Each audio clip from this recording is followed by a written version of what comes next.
오늘 조선일보 사설은 김명수 흑역사 바로잡고 사법신뢰 회복 조 대법원장의 책무라는 제목입니다.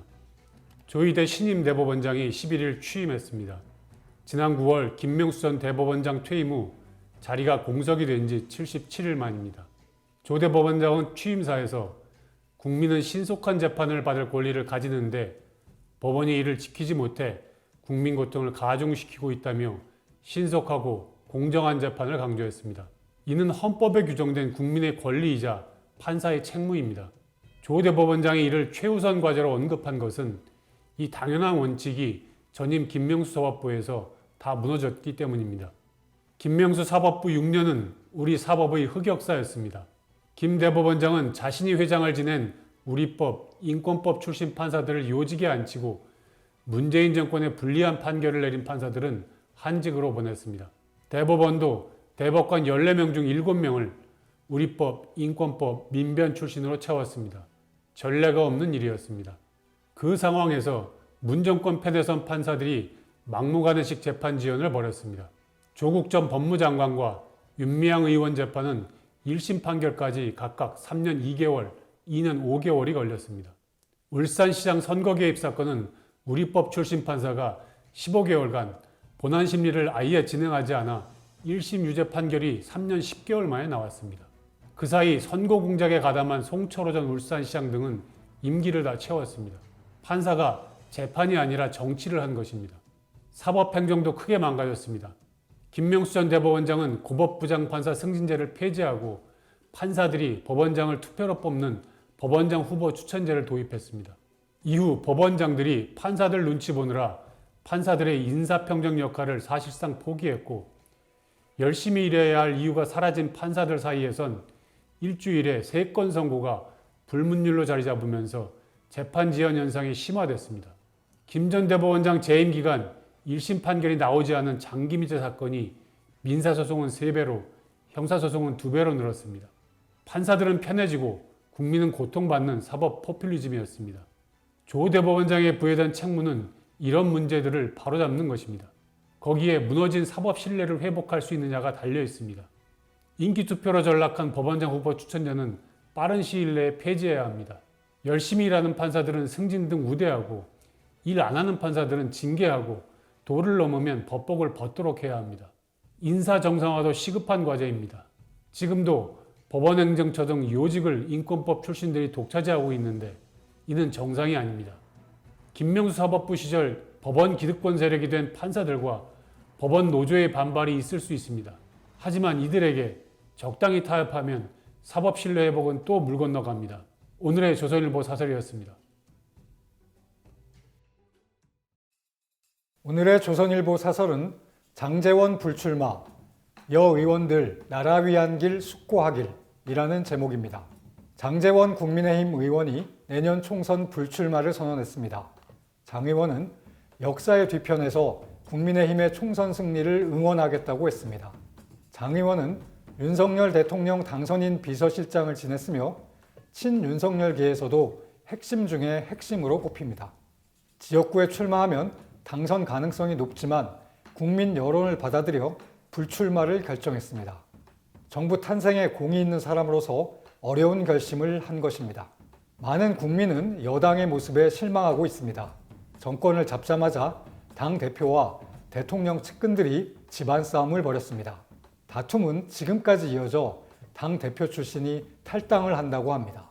강서구청장 보궐선거 참패 후 국민의힘 혁신위원회가 당 지도부와 중진, 친윤 의원들에게 희생을 권유한 것은 국민 앞에 책임져야 할 사람들이 책임을 져야 한다고 봤기 때문입니다. 당사자 입장에서는 억울한 면도 있겠지만 국민 여론을 받들어 희생하는 것 또한 국정을 책임진 여당 의원이 감수해야 할 몫입니다. 장 의원이 불출마를 선언하면서 운명이라고 생각한다고 한 것이 그런 뜻일 겁니다. 국민의힘은 한나라당 시절인 2004년에도 노무현 전 대통령 탄핵 역풍을 맞아 절체절명의 위기에 처했습니다. 천막 당사를 치고 소속 의원 수십 명이 불출마를 결심하는 희생을 통해 민심을 가라앉히고 최악의 상황을 피했습니다. 지금 상황이 그때 못지않다는 여론조사 결과가 속속 나오지만 의원들은 소는 누가 키우냐, 나 외엔 우리 지역구에서 이길 사람이 없다며 희생을 거부하고 있습니다. 국민의힘이 총선에서 완패하면 윤석열 정부는 남은 3년 동안 식물 정부가 될 수밖에 없습니다. 경제, 안보, 사회 위기를 극복할 동력을 잃고 표류할 가능성이 높습니다. 장 의원과 비슷한 처지에 있는 국민의힘 인사들은 개인의 이익보다는 당보다는 국가와 국민의 이익을 위해 자신이 할 일이 무엇인지 숙고해야 할 때입니다. 윤 대통령도 이런 상황이 오게 된 근본 이유가 어디에 있는지 성찰해야 합니다. 오늘의 조선일보 사설이었습니다. 오늘의 조선일보 사설은 김기현 대표 사퇴는 시작일 뿐 다 안 바뀌면 미래 없어입니다. 국민의힘 김기현 대표가 사퇴했습니다. 당 혁신 차원에서 퇴진 압력을 받아오던 김 대표는 친윤 핵심 장제원 의원이 내년 총선 불출마 선언을 한 지 하루 만에 물러나기로 했습니다. 김 대표는 우리 당이 지금 처한 모든 상황에 대한 책임은 당대표인 저의 몫이며 그에 따른 어떤 비판도 저의 몫이라고 했습니다. 국민의힘이 지금과 같은 위기를 맞은 것은 기본적으로 윤석열 대통령의 책임이지만 지난 3월부터 당을 이끈 김 대표와 지도부의 책임도 작지 않습니다. 최근 민심은 지난해 5월 윤석열 정부가 들어선 후 1년 반 만에 크게 돌아섰습니다. 대부분의 여론조사에서 윤 대통령의 지지율은 30%대를 벗어나지 못하고 있습니다. 윤 대통령과 국민의힘에 대한 부정적인 여론은 계속 확산돼 국민의힘이 텃밭으로 인식해온 영남 지역에서도 분위기가 좋지 않다고 합니다. 여당의 기본적인 책무는 대통령의 인사와 정책에 대한 민심의 동향이 어떤지를 파악하고 이를 가감없이 전달해 민심 반영이 원활하게 이루어지도록 하는 것입니다. 그래야 국민의 지지를 얻을 수 있고 이것이 개혁 국정의 동력이 됩니다. 그런데 김 대표와 당 지도부는 정부와 여당이 이렇게 가라앉고 있는데도 상황을 직시하지 않았습니다. 대통령에게 민심을 제대로 전달한다는 얘기는 들리지 않았습니다. 정치인은 대통령의 졸병이 아닙니다. 공무원들은 심각한 대통령 부인의 문제를 직언할 수 없지만 정치인은 할 수 있어야 합니다. 그러지 못하면 정치를 할 자격이 없습니다.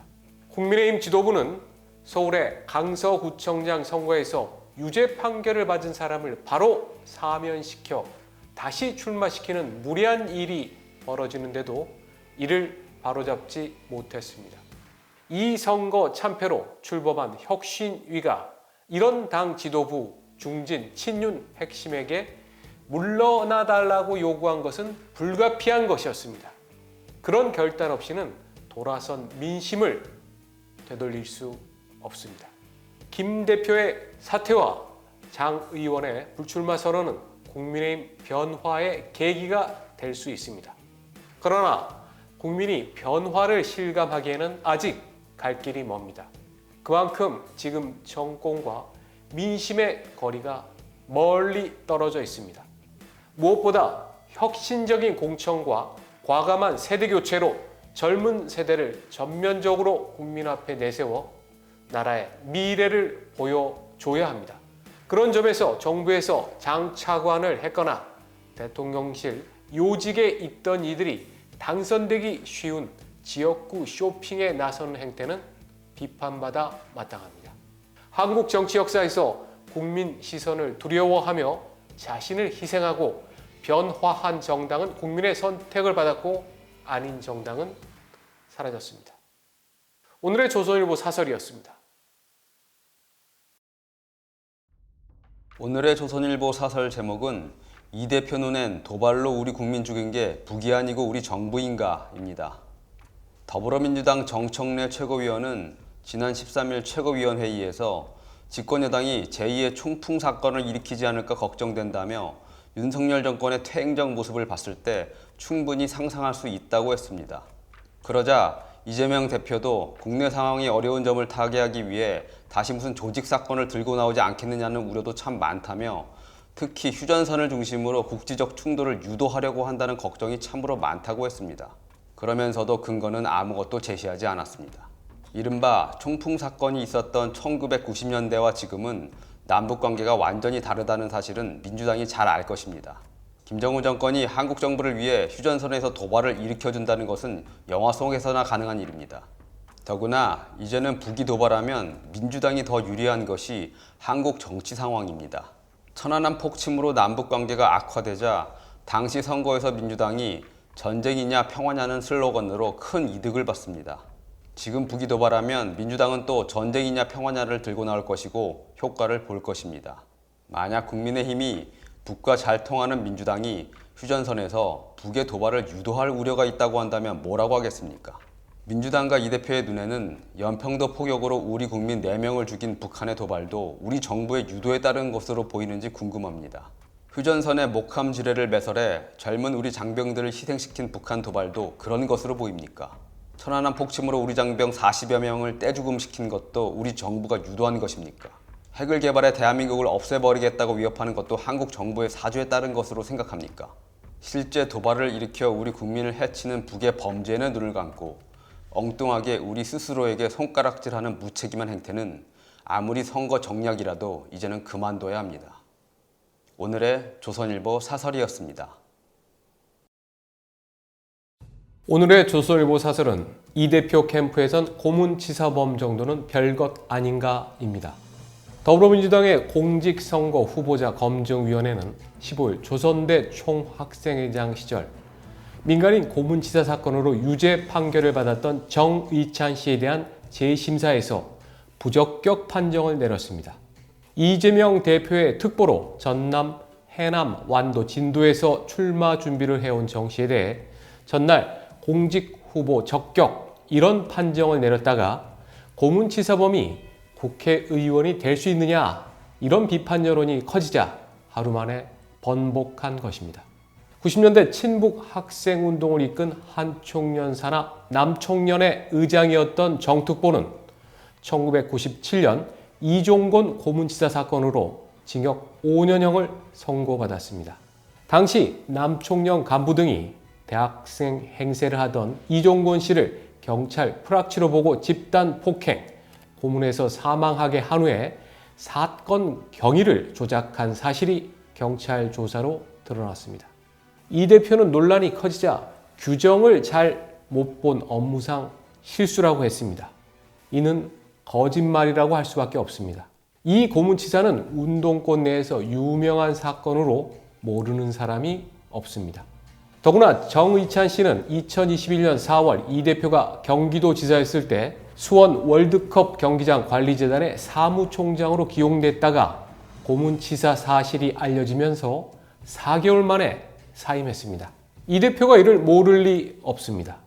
이 대표는 그런 정 씨를 2022년 대선 때 선거 대책위 조직본부 팀장으로 다시 발탁했습니다. 이어서 지난 8월엔 자신의 특보로 임명했습니다. 고문치사 정도는 문제없다고 본 것입니다. 민주당 공직선거 후보자 검증위가 이런 과정을 몰랐다면 거짓말입니다. 이 대표가 총애하는 것을 알고 공직 후보 적격 이런 명단에 넣은 것입니다. 민주당에는 이미 혁명 자금을 마련한다며 남의 집에 들어가 강도짓을 한 사람도 삼선 의원으로 활동하고 있습니다. 정의찬 씨 문제가 알려지자 인터넷에서는 이 대표 주변에선 사망 사건이 잇따르니 이 정도는 아무것도 아니냐 이런 비판이 쏟아졌습니다. 이런 여론이 없었다면 고문치사범이 국회의원이 될 수 있었습니다. 이 대표는 그의 강성 지지층인 개딸의 영향력 확대를 위해 권리당원의 권한을 대폭 늘리는 방향으로 당원 당규를 개정하고 모든 인사권을 장악, 민주당을 자신의 사당으로 만들었습니다. 이제 당의 공식 기구도 이 대표 측근들의 끔찍한 정과마저 못 본 척 눈 감아 버리는 일이 벌어지고 있습니다. 국민들이 눈을 부릅뜨고 감시하지 않으면 안 됩니다. 오늘의 조선일보 사설이었습니다.